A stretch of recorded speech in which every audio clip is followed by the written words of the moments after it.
Hi guys, this is Jyotsna here और we are back with another video।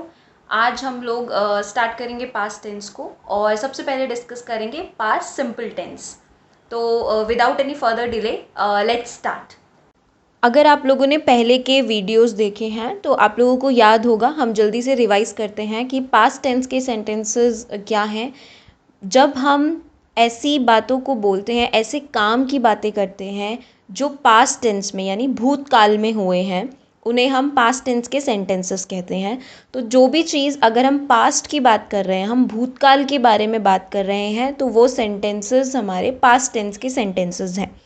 जैसे अगर मैं आपको कहती हूँ कि कल बारिश हुई थी, तो ये कब की बात है? बीते हुए कल की। तो ये एक पास्ट टेंस का सेंटेंस है कि कल बारिश हुई थी। जैसा कि हमने प्रेजेंट टेंस में 4 पार्ट पढ़े थे, 4 पार्ट में हमने प्रेजेंट टेंस को पढ़ा था। जैसे present simple, present continuous, present perfect continuous. ऐसे ही पास्ट टेंस को भी हम 4 पार्ट में पढ़ेंगे। उसके भी 4 पार्ट हैं: past simple, past continuous, past perfect continuous. हम स्टार्ट करते हैं पास्ट सिंपल टेंस से। पास्ट टेंस के सेंटेंसेस आपको पता चला, जो भी सेंटेंसेस में हम भूतकाल की बात कर रहे हैं, हम बीते हुए टाइम की बात कर रहे हैं, वो है पास्ट टेंस के सेंटेंसेस। अभी हमने देखना है कि पास्ट सिंपल टेंस क्या है। जैसे कि आपको याद होगा प्रेजेंट सिंपल टेंस, वो सेंटेंसेस जिसमें हम ये बोलते थे कि कोई काम प्रेजेंट में हुआ है, लेकिन हम ये नहीं कहते थे कि वो कब हुआ है।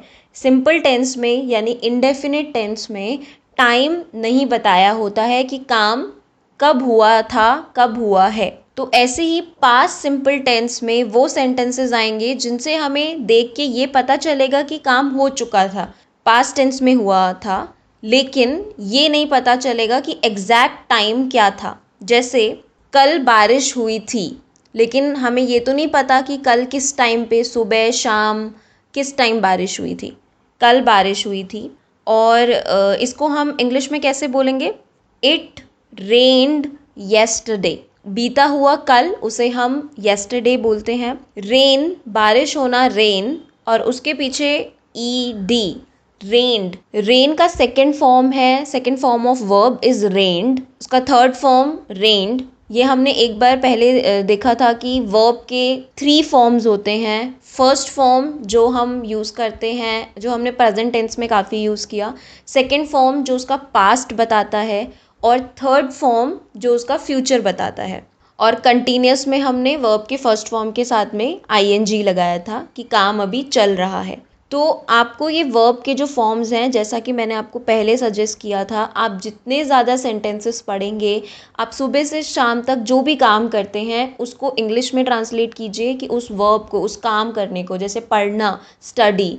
अगर मैं कोई चीज़, आप किताब, एक स्टोरी पढ़ रहे हैं, तो रीड करना, पढ़ना, रीड उसका इंग्लिश ट्रांसलेशन है। तो ऐसे आप वर्ब्स सुबह से शाम तक आप जो भी काम करते हैं उसको इंग्लिश में ट्रांसलेट कीजिए, उसे एक नोटबुक में लिखिए। उसका first form, second form, third form आप लिखते रहिए, जिससे कि आपको पता चलता रहेगा कि किसी एक वर्ब का सेकेंड फॉर्म और थर्ड फॉर्म क्या है। इससे आपकी वोकैबलरी भी बढ़ेगी और आपके जो सेंटेंसेस बनाने में आपको मदद मिलेगी। तो हमारा पहला सेंटेंस है, कल बारिश हुई थी।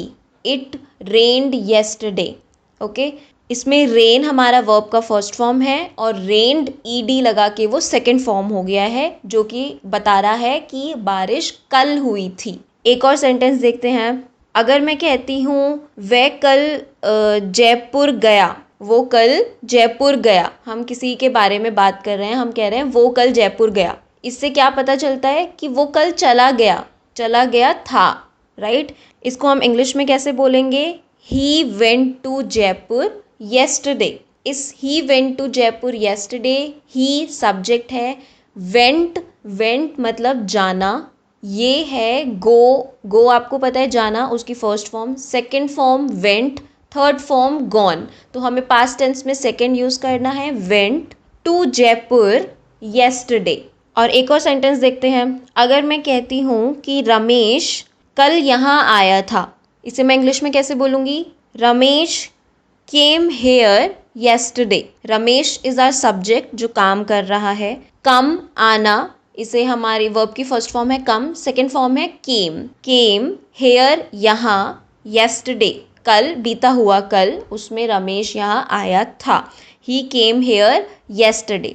तो आपने देखा कि ये जो सेंटेंसेस हैं उसको हम कैसे लिखते हैं. सब्जेक्ट प्लस वर्ब की फर्स्ट फॉर्म प्लस ऑब्जेक्ट. ये हमारा सिंपल पास्ट टेंस है. वो सेंटेंसेस जिनमें टाइम के बारे में नहीं पता लेकिन उन्हें देख के ये पता चलता है कि काम हो गया था.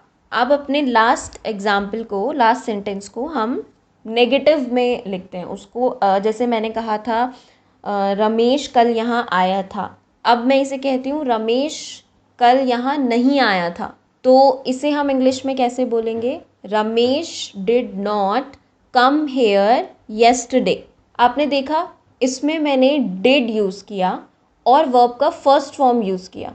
तो जो हमारे पास्ट सिंपल में नेगेटिव सेंटेंसेस होते हैं उन्हें हम कैसे लिख, उसका स्ट्रक्चर कैसा होता है. Subject plus did not plus verb की first form and plus object. यानी यहाँ पर हमने वर्ब की सेकेंड फॉर्म नहीं यूज़ करी, हमने डिड नॉट और प्लस वर्ब की फर्स्ट फॉर्म. लेकिन पॉजिटिव अफर्मेटिव सेंटेंस में मैंने वर्ब की सेकेंड फॉर्म यूज़ करी क्योंकि वहाँ पे मैंने डिड नहीं यूज़ किया. इसलिए हम सेकेंड फॉर्म सिंपल पॉजिटिव में यूज़ करेंगे. पास्ट सिंपल पॉजिटिव सेंटेंसेस में. नेगेटिव में हम लोग डिड के साथ वर्ब की फर्स्ट फॉर्म यूज़ करेंगे. चलिए अब सेम सेंटेंस को एक क्वेश्चन की तरह देखते हैं. इंट्रोगेटिव सेंटेंसेस, जैसे कि इसको हम कैसे बोलेंगे. रमेश क्या रमेश कल यहाँ आया था.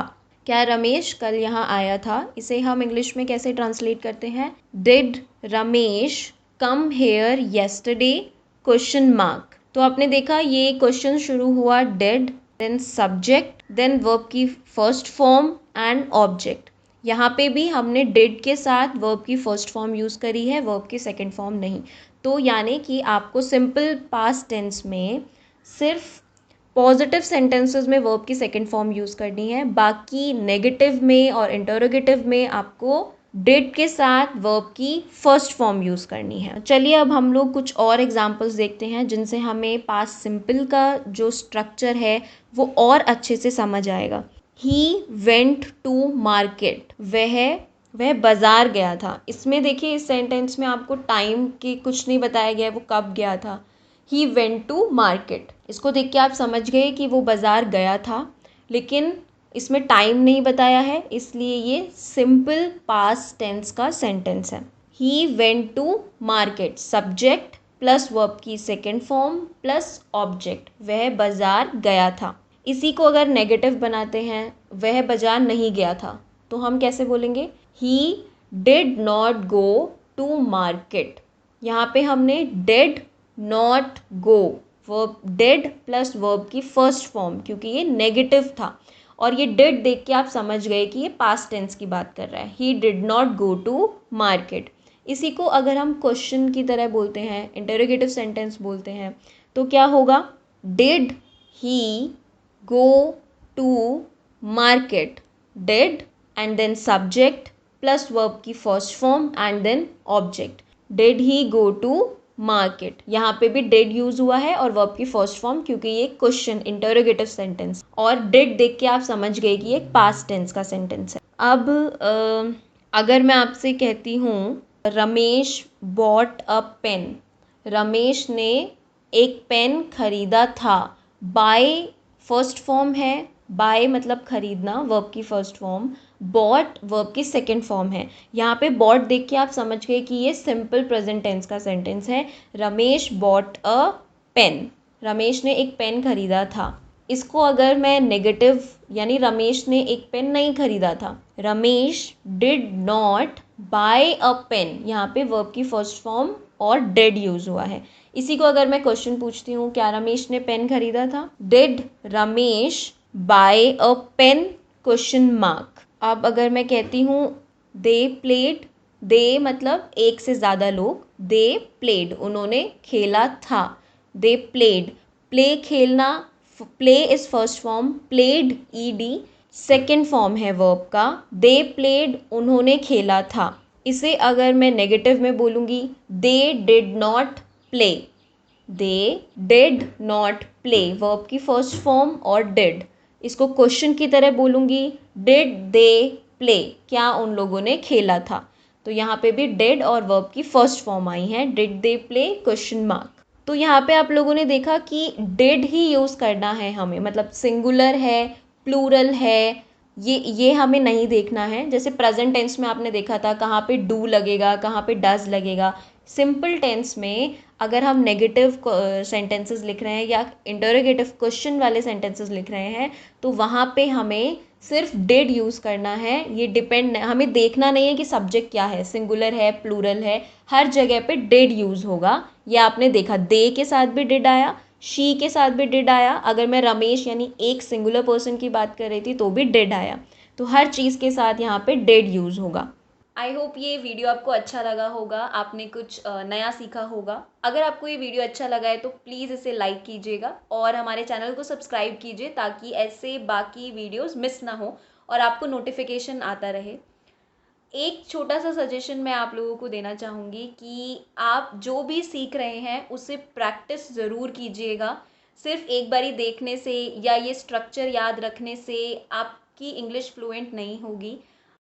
आप जितना ज़्यादा प्रैक्टिस करेंगे आप उस चीज़ में उतने ही अच्छे होते जाते हैं।